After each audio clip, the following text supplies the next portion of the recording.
My name is Clara Weston, and for 2 years I sat in cold hospital chairs, fighting breast cancer alone. I remember the fluorescent lights humming above me, the smell of antiseptic clinging to my clothes, and the way nurses would glance at the empty space beside me, their eyes soft with pity. I had a son and a daughter-in-law, but not once did they walk through those hospital doors. Not a single visit, not a single hand to hold. Just me, gripping the armrest while chemicals burned through my veins.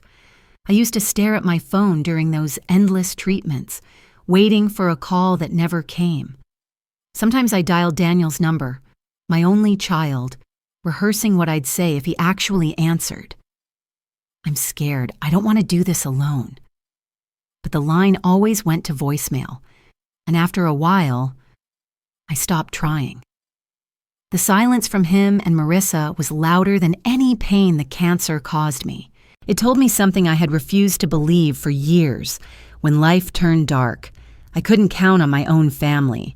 When the treatments ended, I was frail, bald, and hollowed out by more than illness. I would sit at my kitchen table at night, watching the shadows stretch across the floor, wondering if this was what dying alone looked like. I told myself I had to keep breathing, not because anyone was waiting for me, but because I refused to let abandonment be the last chapter of my story. And just when I thought I had nothing left, everything changed. An envelope arrived, one that carried news I never expected. My brother, the only sibling I had left, was gone. In his will, he left me something that would alter the course of my life. A house on the coast of Maine, perched on a bluff where the ocean never stopped moving. It was worth more than $2 million. But to me it was worth something greater, proof that someone still thought I mattered. I thought the sea air might heal me, that maybe I'd finally find peace. But peace didn't last long. One afternoon, as the gulls circled overhead and the waves slapped against the rocks below, my doorbell rang. Standing there was Marissa, her smile tight, her eyes darting past me into the house. That was the moment I realized the fight for my life wasn't over. It had only just begun. Marissa stood on my porch with a smile stretched too thin, the kind people wear when they want something. Old habits made me step aside and let her in, though a knot pulled tight in my stomach. The house smelled of salt and lemon polish. She drifted through the foyer, her eyes scanning the staircase, the framed watercolor, every corner as if she were taking inventory. "I've been worried about you," she said, setting her purse down. "Daniel wanted to come, but work keeps him tied up." I nodded without answering. She didn't wait for permission to sit, sinking into the armchair like it already belonged to her. I fetched 2 glasses of water, buying myself a breath in the kitchen, outside. The waves crashed hard against the bluff, reminding me to stay steady. When I returned, she was fingering the brass clock my brother had left me. "Pretty piece, must be antique." "It keeps good time," I said, and watched her step back. She asked about my recovery, about the sea air, about whether the house was a lot to manage. Her words sounded like care, but her eyes slid toward the hallway, searching. I asked about Daniel. She spoke in practiced phrases. He was swamped. He was stressed. He didn't want to bother me while I healed. I let her say it twice, each repetition digging deeper into my chest. After an hour, she glanced at the clock.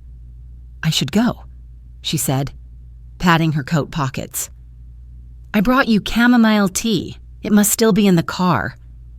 I walked her to the door. The wind off the ocean cut sharp and cold. She hugged herself, eyes flicking once more across the living room before stepping into the night. "We'll do this again soon. You shouldn't be out here alone." "I'm not," I told her, "or I have the ocean." Her laugh was quick and hollow. The SUV's headlights vanished into the dark, leaving only gulls and surf behind. When I closed the door, I noticed a canvas tote half hidden beneath the table. Cream fabric, slim leather strap, and a manila corner peeking out. I didn't touch it. I just stood still and listened to the clock tick against the roar of the tide. The tote bag Marissa left behind sat under my table for hours, calling to me. When I finally carried it to the kitchen, I found boxes of chamomile tea stacked neatly inside, but tucked between them was a folder, thick and heavy. I slid it back into the bag and hid it in the pantry, telling myself I wasn't ready. Still, the weight of it followed me through the night. The ocean roared against the rocks while I lay awake, thinking of my brother. He had been the one to steady me, the one who always made me feel safe. Now he was gone, but his gift, the house on this bluff, was proof that he still believed in me. Every morning I opened the curtains wide and let the Atlantic flood the room with light. Every board in the floor creaked like a reminder. This is yours, Clara. Stand tall. Life by the coast gave me a rhythm I hadn't felt in years. I walked to the shoreline at dawn, let the cold water bite my ankles, and greeted neighbors who waved from porches. Mrs. Halloway from 2 doors down brought me clam chowder one evening. As we ate, she leaned closer and lowered her voice. "Your daughter-in-law's been asking around," she said. "Questions about you. If you've seemed confused. If you forget things." The spoon froze in my hand. Why would she ask that? Mrs. Halloway only shook her head. "Sometimes people circle when they smell opportunity. Keep your eyes open." Her words lodged deep. That night, I replayed every question Marissa had asked, about bills, about the upkeep, about whether I felt overwhelmed. They hadn't been polite inquiries. They'd been probes, testing for weakness. At midnight, I gave in, pulled the bag from the pantry, and opened the folder. Across the top page, in bold black letters, were the words, "Petition for Guardianship." My son's name stood as the petitioner. My breath stuttered. Guardianship meant losing everything, my rights, my house, my freedom. The betrayal carved into me sharper than any scalpel. But as the waves thundered outside, something inside me hardened. I pressed the pages flat, locked them in the desk drawer, and whispered to the night air, "They don't know who they're dealing with." The morning after I discovered the guardianship papers, I brewed coffee strong enough to steady my hands. The ocean outside glittered under a thin veil of mist, but peace no longer touched me. I had proof now, tangible proof, that Daniel and Marissa were circling like gulls above a scrap of bread. Late that afternoon, their SUV rolled up the gravel drive again. This time, both of them stepped out. Marissa wore another fixed smile, while Daniel kept his eyes low, as though ashamed of something he hadn't yet admitted. I held the door open but kept my body square in the frame, not offering them an easy way in. "We thought we'd check in," Daniel said. His voice was smooth, but his shoes tapped nervously on the porch. "How have you been feeling?" "I've been fine," I said evenly. "Better than fine." Marissa tilted her head, her tone syrupy. "Are you sure? Sometimes recovery can be confusing. People get mixed up, forget things." The words sliced straight through me. She wasn't even pretending anymore. I let the silence stretch until the gulls cried overhead. Finally, I stepped aside, letting them into the foyer. We sat in the living room. They asked about my sleep, my diet, whether I remembered to lock the doors at night. Questions disguised as concern, but I heard the scrape of their intent. My pulse pounded, but I kept my voice calm, careful, never giving them the slip they wanted. After half an hour, I stood, ending the visit. "I need to rest," I said. "Thank you for coming." Daniel looked like he might protest, but Marissa touched his arm, guiding him to the door. Her eyes lingered on the mantel, on the brass clock, on every detail of the house. When the SUV finally pulled away, I locked the door and pressed my back against it. My chest trembled with anger, but beneath it there was clarity. Their mask had slipped, just enough to reveal the hunger beneath. The ocean roared in the distance, relentless. I whispered into the quiet room, "If they want to fight, they'll get one." The warning from Mrs. Mahalloway and the visit from Daniel and Marissa gnawed at me like a loose tooth. I couldn't stop touching. I needed more than suspicion. I needed proof of what they were doing behind my back. So I went looking. I started in town at the little market where I bought fresh bread each week. The cashier, a boy barely out of high school, shifted uneasily when I asked if anyone had been asking about me. "Your daughter-in-law, maybe?" he said. "She wanted to know if you ever seemed confused paying for groceries." I didn't know what to say, so I just told her you were always polite. The words stung, though they confirmed what I feared. From there, I walked to the pharmacy. The air smelled of rubbing alcohol and mint toothpaste. Behind the counter, the pharmacist leaned closer when I explained. "Yes, she came in, asked if you'd been filling your prescriptions on time, if we'd noticed any problems with dosage. It struck me as odd, but people get curious. I guess. Curious wasn't the word. Calculating was closer." At the medical clinic, a nurse I vaguely knew frowned and said Marissa had asked if I'd been missing appointments. Each conversation layered more weight onto my chest until it felt like I was carrying stones in my ribcage. Walking back through town, I realized she was building a case, piece by piece, rumor by rumor, trying to paint me as incompetent, and Daniel, my son, must have known. His name was on that petition. By the time I reached the bluff, the sky had turned steel gray, and the waves pitched higher against the rocks. Inside the house, I pulled the folder from the locked drawer again. I read every line slowly, letting the betrayal cut its way deeper. Then I placed the papers back, smoothed them flat, and closed the drawer with a steady hand. If they wanted to put me on trial in the court of whispers, I would answer them in a real one. The house groaned as the wind pressed against it, but this time it sounded like agreement. I knew I couldn't confront them with only my suspicions. I needed the truth in daylight, not tucked inside a drawer. So I made an appointment with my attorney, a steady woman named Karen who had handled my late brother's estate. Her office smelled faintly of leather and old paper, and when I slid the guardianship petition across her desk, her eyes sharpened like glass. "They don't have a case," she said firmly. "Not without medical records proving incompetence. And your brother's trust has strong protective clauses. If anyone challenges your capacity, the estate itself can fund your defense." He thought ahead. Relief stirred in me, but anger did too. My brother had guarded me even from the grave, while my own son had tried to strip away my rights. Karen suggested I keep records, notes of every conversation, copies of anything suspicious. "If this goes to court," she said, "we'll be ready." I left her office steadier than when I'd entered. The autumn air outside bit at my cheeks, and for the first time since the chemo ended, I felt more than survival. I felt purpose.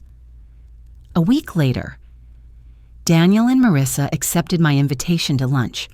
I set the table carefully, roast chicken, roasted vegetables, fresh rolls from the bakery. Everything smelled warm and welcoming, but my pulse hammered like a drum in my chest. When they arrived, Marissa complimented the house again, her gaze greedy as it swept over the dining room, halfway through the meal. I pushed my plate aside and laid the petition on the table between us. The pages looked stark under the light. Daniel's fork froze. Marissa's smile cracked. "Explain this," I said quietly. Silence stretched. The only sound was the clock ticking on the wall. Finally, Daniel muttered something about concern and wanting to help. Help doesn't look like erasing your mother, I told him. My voice surprised me, calm, even cold. I've survived cancer. Daniel, I can survive you too. When they left, Marissa's eyes flicked over the mantel once more, as if memorizing what she might lose. I closed the door behind them, turned the lock, and let my breath out in a single, steady stream. After the lunch confrontation, silence settled like fog. Days passed without a phone call, but silence from Daniel and Marissa had never meant peace. It meant they were regrouping. I could feel it.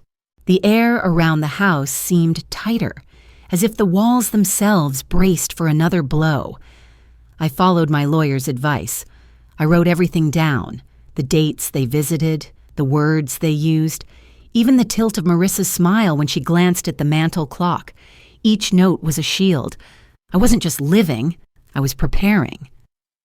Then the calls began. First it was Daniel, his voice tight. Mom, we just want what's best for you. You're making this harder than it needs to be. What's best for me is being left alone, I answered. Next. Marissa left a message, sweet on the surface but sharp underneath. Clara, if you'd only let us help, you wouldn't have to carry so much. Think of Ethan. He deserves stability. The mention of my grandson twisted something deep inside me. I loved that boy, but I knew her words were bait. I pressed delete and sat in the quiet until the waves outside drowned the echo of her voice. When their SUV pulled into my drive uninvited, I didn't open the door. I stood behind the curtain, watching as Marissa pounded once, twice, then stepped back with a scowl. Daniel pulled her away, but not before she shouted through the wood, "You can't hide from family forever." Family. The word rang hollow. The next morning, I went to the courthouse. The clerk stamped my request for a restraining order, the ink sinking into the paper like finality. As I carried the document home, I felt lighter, as if the ocean wind itself had climbed onto my shoulders to help me stand. That evening, I taped a copy to the inside of my front door. If they came again, they would see it before they saw me. I wasn't waiting anymore. The line had been drawn, and I dared them to cross it. For a week, the restraining order held. I let myself believe the storm had passed, but predators don't retreat so easily. On a Thursday night, while the wind rattled the shutters, the crash of breaking glass ripped through the house. My heart jumped to my throat. I grabbed the phone, whispering to the dispatcher. My daughter-in-law just broke into my home. I have a restraining order. I locked myself in the study, back pressed against the desk. Marissa's voice floated down the hallway, falsely sweet. Clara, this is ridiculous. We just want to talk. The ocean thundered outside, the seconds dragging until red and blue lights splashed across the windows. Officers pounded on the door, voices sharp with command. Footsteps scrambled, glass crunched, then the metallic snap of handcuffs cut through the chaos. When they led her out, Marissa's eyes found me through the dark window. No shame, no regret, just fury at being caught. Inside, an officer took my statement, his pen steady against the clipboard. I handed him the restraining order. He nodded. You did the right thing. She'll face charges. She won't be back tonight. As the cruiser pulled away, siren fading, the house exhaled. So did I. News of Marissa's arrest spread through town faster than the autumn wind. By the weekend, neighbors whispered outside the bakery, shaking their heads as if they'd known it all along. Daniel didn't call me, but I didn't need the phone to know his world was collapsing. At work, his reputation crumbled. A manager who couldn't control his own household didn't inspire trust. Clients pulled accounts. Colleagues avoided his eyes. By the end of the month, he was out of a job. The mortgage on their house buckled soon after, and with court fees piling up, the life they had built began to slide away like sand under a wave. Their marriage cracked too. I heard it from Mrs. Halloway, who had cousins in town hall, arguments loud enough for the neighbors, a custody petition filed for Ethan. I pictured my grandson, 9 years old, caught between parents clawing at each other. The thought carved a hollow ache in me, but I knew I couldn't step in. The restraining order kept me safe, and the same boundaries that protected me kept me from him. One afternoon, I saw Daniel's car parked on the street below my bluff. He didn't come up the drive, just sat there for half an hour before pulling away. Maybe he wanted to knock on my door. Maybe he wanted to shout. Maybe he didn't know what he wanted at all. I stayed inside and let the tide cover the silence. They had made their choices. The consequences were theirs to carry. That night I lit a single candle in the window and whispered into the dark, not to them, but to myself. You are free. Don't go back. Winter settled over the coast, but for the first time in years, the cold didn't seep into my bones. I filled my days with small rituals, walking the shoreline at dawn, baking bread that warmed the whole kitchen, waving to neighbors who waved back. The house, once echoing with ghosts of betrayal, now hummed with life. I found strength in giving. I wrote a check for $50,000 to the Children's Cancer Ward at the city hospital, sealing the envelope with steady hands. I thought of the kids who sat alone in treatment chairs the way I had, and I wanted them to know someone was thinking of them. When the director called to thank me, her voice broke, and so did mine. On weekends, I joined the town's quilting circle. My stitches were crooked at first, but no one minded. They laughed, shared stories, and passed me tea in porcelain cups. They didn't care about my past or my scars. They cared that I showed up.